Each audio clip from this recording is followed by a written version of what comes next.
జగ్గంపేటలో సగం ప్రాంతం, పెద్దాపురం, పిఠాపురం, తుని ఈ ఏరియాలన్నిటికీ ఏలేరు నుంచి డ్రింకింగ్ వాటర్, ఇరిగేషన్కి వాటర్ వెళ్తుంది సార్. ఇప్పుడు మేమందరం కూడా చాలా సఫర్ అయిపోవాల్సిన పరిస్థితి వస్తుంది.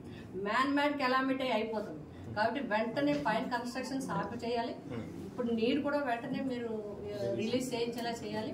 నేను ఇంకా 3 పాయింట్స్ రాశాను సార్. ఈ కన్స్ట్రక్షన్స్ వెంటనే మీరు ఆఫ్ చేయాల్సిన అవసరం ఉంది. దాన్ని రివ్యూ చేయండి. అవసరం అనుకుంటే ఆ రైతులకి ఎవరికైనా అవసరం అనుకుంటే చేయొచ్చు.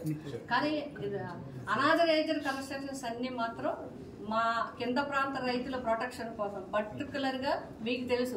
మొన్న 6 TMC నీళ్ళు వదిలేసారు. ఎవరు భరించారు సార్? పిఠాపురం భరించిందండి.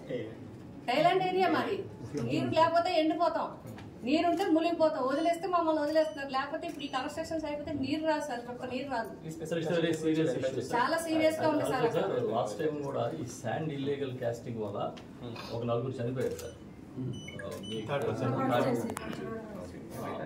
అంటే ఏఎస్ఆర్ డిస్ట్రిక్ట్ పరిధిలోకి వస్తుంది కానీ it's water of our Kakinada district sir. జేసీబీలు పెట్టి night time digging sir. So illegal Poclains పెట్టి పెద్ద పెద్ద పిట్స్ వచ్చేస్తున్నాయి సార్. పబ్లిక్ తెలియక దాంట్లో పడి 4 చనిపోయారు. అది అన్ఫార్చునేట్ ఏమైందంటే బార్డర్ ఆఫ్ అవర్ డిస్ట్రిక్ట్ అంటే సార్. చనిపోయిన 4 కూడా మన జిల్లా వాళ్ళు సార్. సార్ రైతులకి మాత్రమే కాదండి, ఎన్విరాన్మెంట్ ప్రాబ్లం. ఎనీథింగ్ మేము మీకు ఫ్రీ టైం మెసేజ్ వాట్సాప్ పెడతాం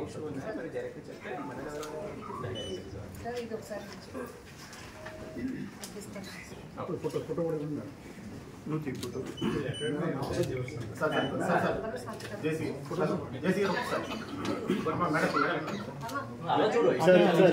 ఒకసారి చూడండి చూడండి మేడం గారు చూడండి.